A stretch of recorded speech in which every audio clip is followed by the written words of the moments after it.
Sri Maharaja Tarusbawa adalah raja ke-13 Tarumanagara sekaligus pendiri dan raja pertama kerajaan Sunda. Untuk mengembalikan pamor Tarumanagara yang waktu itu semakin menurun, ia mengganti nama Tarumanagara menjadi Kerajaan Sunda. Kemudian ia memerintah di Kerajaan Sunda dari tahun 669 Masehi sampai 723 Masehi. Sri Maharaja Tarusbawa adalah menantu dari raja terakhir Maharaja Linggawarman. Tarusbawa lahir dan dibesarkan di Sundapura (Bekasi). Tarusbawa memindahkan ibu kota kerajaan dari Sundapura ke Pakuan (Bogor).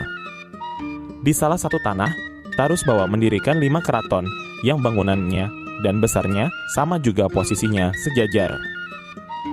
Keraton itu masing-masing diberi nama Bima, Punta, Narayana, Madura, dan Suradipati. Setelah keraton selesai dibangun, selanjutnya diberkahi (diperbokta) oleh Bujangga Sedamanah. Jumlah keraton 5 itu dalam sastra klasik disebut Panca Persada. Di bawah kepemimpinan Maharaja Tarusbawa dikatakan tangan dingin karena ia bisa merangkul banyak kerajaan yang dahulu saling berebut kekuasaan di Tanah Priangan. Akhirnya, Tarusbawa mengatur strategi agar daerah di sekeliling Tarumanegara bersatu dan kuat. Dari sanalah kebijaksanaannya muncul hingga wilayah Jawa Barat bisa memiliki banyak kerajaan namun minim pertikaian. Konon itu pula juga yang membuat dirinya dikenal sebagai cikal bakal Raja Sunda. Dari sanalah dirinya memiliki tekad dan mimpi untuk kembali membangun Tarumanegara dan menyatukan kerajaan-kerajaan kecil di tanah Sunda agar semakin solid.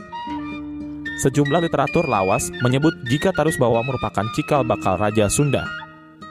Ini terlihat dari upayanya menyatukan kerajaan-kerajaan di Tatar Sunda dan memindahkan pemerintahan Tarumanegara dari Sundapura yang saat ini dikenal sebagai Bekasi ke hulu Cipakancilan Pakuan atau saat ini bernama Bogor. Ini turut dibuktikan dengan diubahnya nama Tarumanegara menjadi Kerajaan Sunda dengan sejumlah wilayah kekuasaan hingga wilayah Cirebon. Serat Pustaka Nusantara II atau 3 halaman 204/205 memaparkan terkait sifat Raja Tarusbawa yang arif terbijaksana.